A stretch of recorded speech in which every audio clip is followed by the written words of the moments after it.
Hi, everyone. Today we welcome back Tommy Valentini, head men's tennis coach and professor of sport ethics at Gustavus Adolphus College. Tommy is someone I deeply admire, not just for his coaching record, but for the way he leads with values. In this episode, Tommy shares the story behind his team's 2024 NCAA doubles title and how culture, character, and perspective shaped that journey.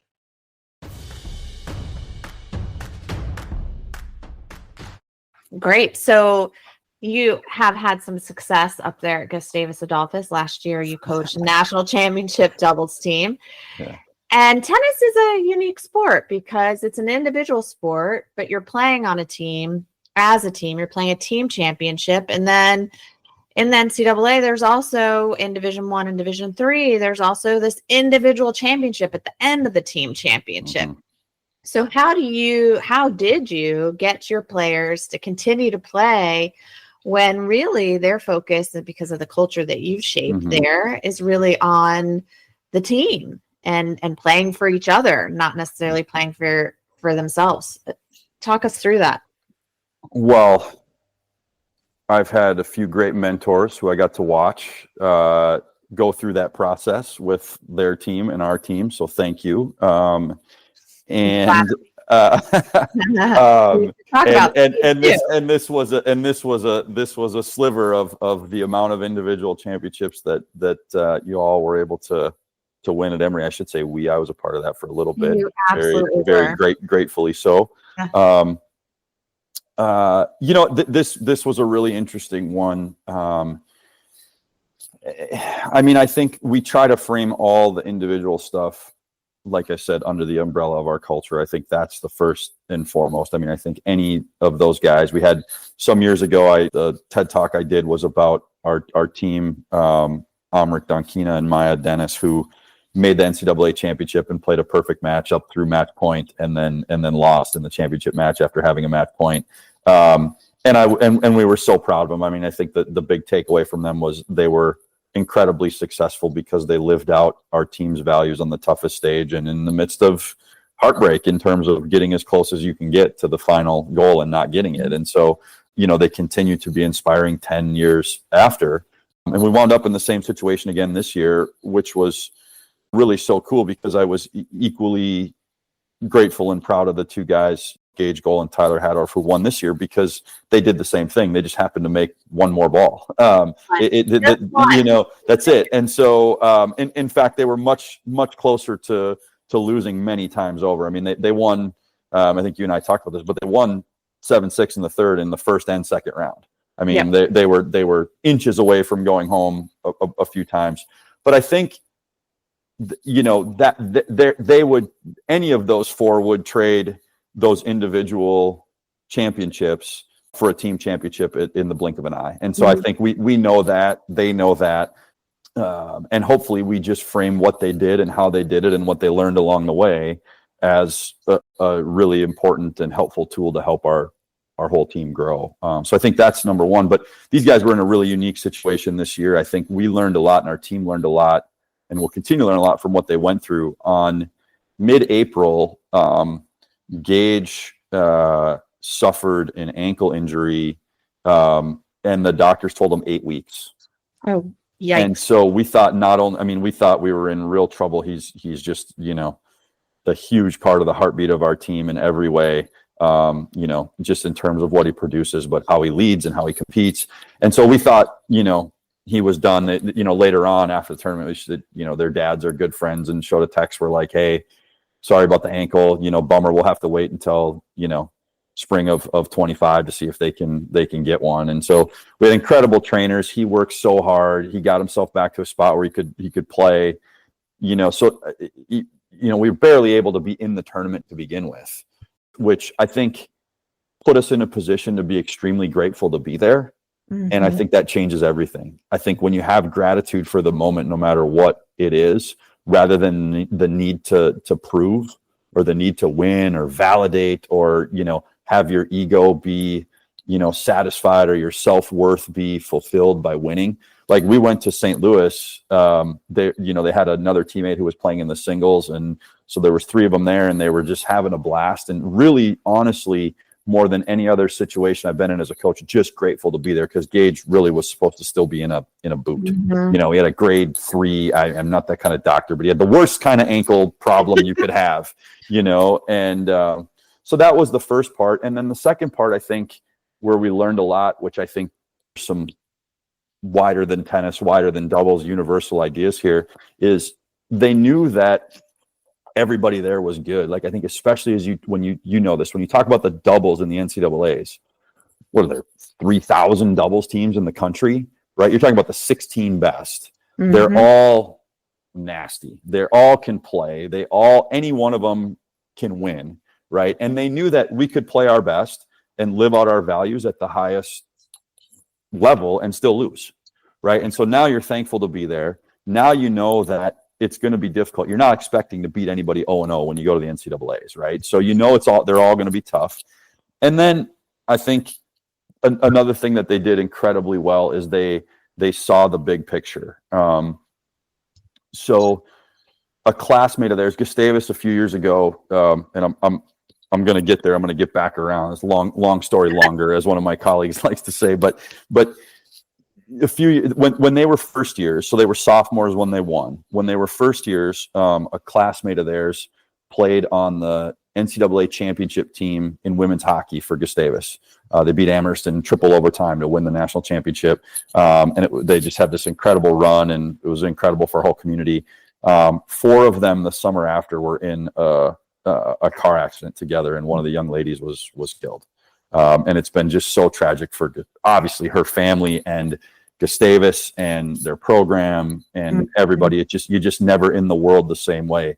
And she was a friend of these guys, and a classmate of them, and a fellow student athlete. And about 20 minutes before we were going to go out and play the national championship match, it was us and Swanee. And you know how it gets at the end of the tournament, nobody else is there, right? And it's the doubles, and it's the last match. So everything's kind of quiet, and you play the semis in the morning, so you have this kind of limited window of time before you play the final. It's not that long. And so you eat and you come back and you're getting ready again. But it feels kind of like a ghost town, you know, especially if someone's playing that's not from the host place. And so, you know, we got 3 uniforms. We got blacks, golds, and whites, and they had played 3 rounds and worn them all. And about 15 minutes before the match started, Tyler came up to me and he said, "Hey, can I ask you a question?" And I was thinking he was going to ask something about the match or tactics or who should serve first or whatever. And he said, "Hey, are you cool if we wear our shirts with Jory's number on the back in the finals?" And I said, you know, I got goosebumps all over. And I said, "Yeah, Me too, you know, just now. absolutely." You know, because they had saved them in case they made the final. It was the 4th match. And, you know, just that 15 minutes before they're going to go play the biggest, most pressure packed match of their young lives. Right. They also had a sense that it wasn't that big of a deal. Right. It was another tennis match. And here was this thing that was going on, you know, in their lives, but more so in the lives of their friends and their friends' families.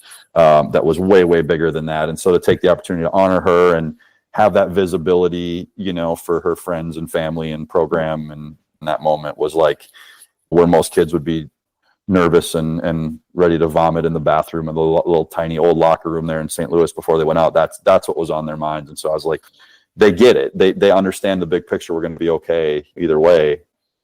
And so that was such a special moment to kind of, for me as a coach, to realize like, hey, I also have to keep the big picture in mind here as well. Win, lose or draw. They taught me so much there. And then the last thing is, I remember we got out of there so quickly afterwards that they forgot they didn't do the interview with them. And so they wrote the next day, and they wrote our sports info, and they said, "Hey, can we do a Zoom call with them?"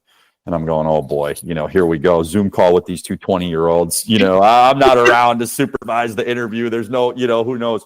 But I say that jokingly. I mean, I have so much trust in them. And so they did this interview, and I watched it when I was done, and I was just so moved because they asked, you know, Engage especially put words to this, right? Like, how were you guys able to get to this level and handle all these big moments so well? And he said, well, it's something that we talk about a lot, but we really felt in this week, like not only were we grateful to be there, but we were having so much fun. And we knew that whether we won or we lost in any of those moments, whether it was in the first round, in the round of 16 in a tiebreak, or in the third set of the championship match with the whole thing on the line, right? Like our coaches and our families and our teammates and our friends loved us the same, right? Sure. Like there was nothing that we had to prove that winning would give us that losing wouldn't,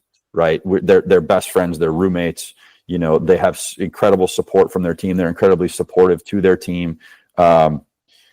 He said, really, that understanding gave us the type of freedom that we needed to really let go and let it fly. And what you kind of realize is the only way you have a chance in those moments is to have that freedom. But the only way to have that freedom is to really let go of being defined by whether you get over the line or you don't. And you talk about it all the time, but to really genuinely have that feeling, I think there's so much work that goes into that culturally, for themselves, individually, from your team, from your coaches, from your families, from everybody. Everybody has to be on board to create that freedom, and then you have a chance. And then they capitalize on the chance. But that I think those are kind of the lessons, right? Like whether they'd won or they'd lost. And the first thing I told them when I hugged them was that I was so proud of them for how they went about doing this, not because that they won, right? Because that's genuinely how I felt, and that's the same thing I told Amrik and Maya 10 years ago when they didn't win by an inch, by a literal 1 inch. But I think that's also so important in those moments to reinforce that, right? So that they know that, yeah, we got the result, but really, I just love being a part of this with you, whether you got the result or you didn't. Yeah. Wow. It's powerful. I mean, listen, being able to teach your athletes to have that freedom is not an easy task. That is years and years of work for these student athletes, and it's just being part of that culture. You can't just say, go out there and be free. Yep. Or go out there and play for something bigger than yourselves. I mean, like, it's so easy to say these things, but to actually live it and do it, it's just continual practice. And honestly, I mean, when I say years and years, I don't mean years and years when they're in college for their 4 years. I mean years and years starting in the youth sports space. Right. If they have the right culture, if they're being taught the right lessons, if they have the right support system in place from home, then that's something that they can really find later on. But if in those big pressure moments, if they're constantly struggling to find that freedom from an early age because parents have put that pressure on them, like, this is all about winning. This is all about being invited to play at the higher league. This is all about getting recruited. This is all about getting the attention of somebody, or this is all about me being able to say to my friends at the dinner table that you're better than their kid. Whatever that pressure is that your child feels, trust me, they're feeling it. You can sense it. You can't keep it from them. So you've got to live and breathe these values in order to give your child the freedom that they need when that big, huge moment really does come in their life. One other thing I did want to mention here too, because you're so kind to bring me up as a mentor to you, but I've always felt like you were a mentor to me. But I feel like we would be remiss if we didn't mention the late, great Steve Wilkinson here, who I know was an incredible mentor to you as well. Can you share maybe something that you learned from him? I mean, he created that Tennis and Life camp, which is all about spreading positive values through sport. Anything you want to share about Steve or what he's taught you? Because I know he taught you way more than I did, I promise. Yeah, no, I mean, listen, Again, I'm so grateful for our friendship and for you letting me be a part of the program there. It was, incredibly meaningful and continues to be so for me in all of my coaching, and obviously our friendship, knowing that you're in my corner is just an incredible gift. And I know that that I'm always in yours, which is a gift as well for me. So Coach was, it's hard to believe, next week it'll be 10 years since he left us, and but it's weird, it feels like he hasn't really in some ways. It's hard to put into words. I mean, I came to tennis, it was really lucky in that the first the two coaches I played high school tennis for in Duluth had played for him here. And so I only was ever coached in competitive team tennis by either him or people who played for him. And they sent me to camp when I was about 14 or 15, which was just at such a crucial time in my life. I mean, I think when you meet people is so important too. And so as a kid, my parents split when I was little. I didn't grow up in the same house as my dad, even though we have a really great relationship, and I was just trying to figure it out. And hockey was so crazy and intense, and I was a goaltender, and I was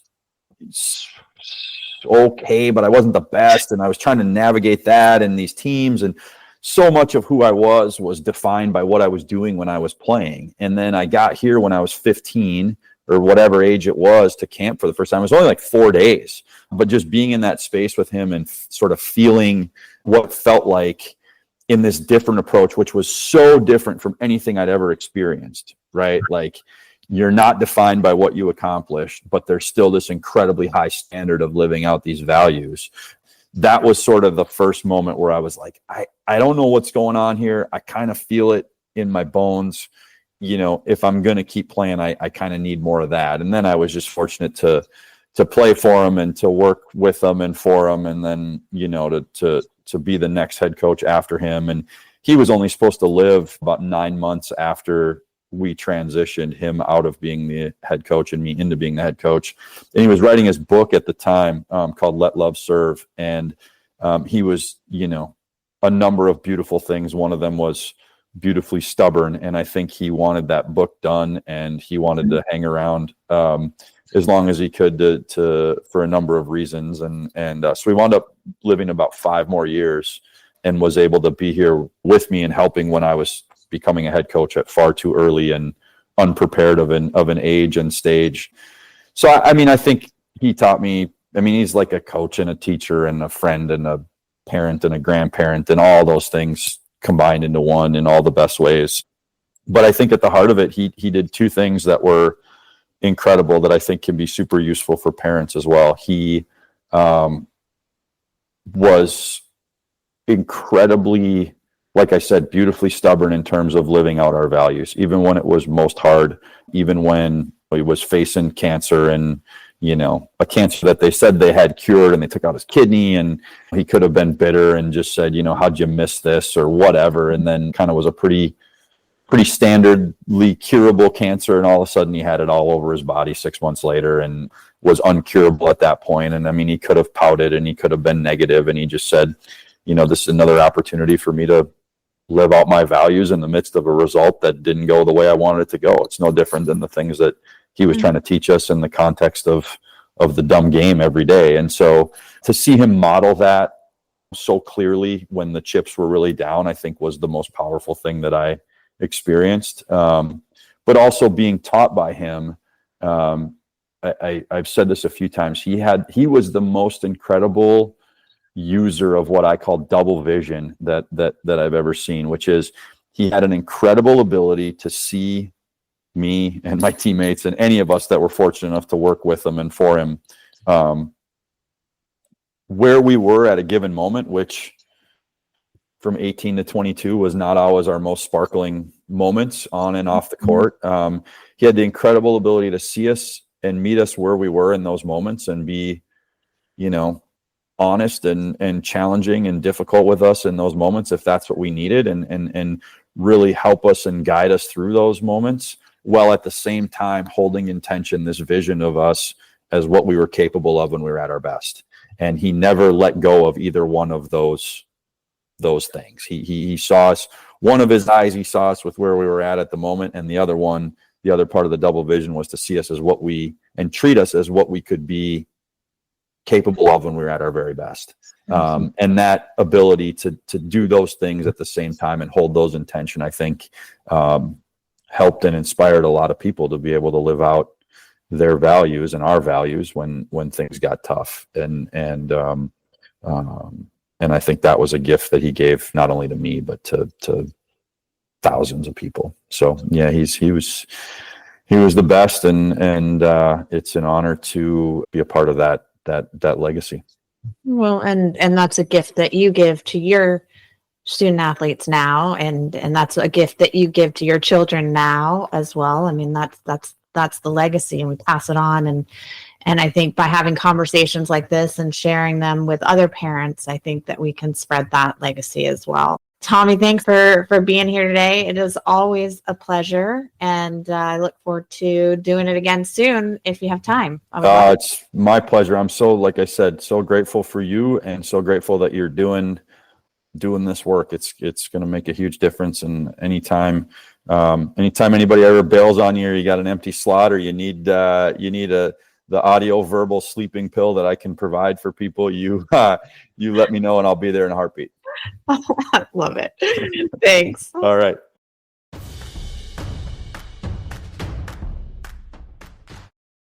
Thanks for tuning in to today's play. In our next episode, we'll have Keenan Hickton, head men's golf coach at the University of the South, back on the show to help us learn more about trusting the process.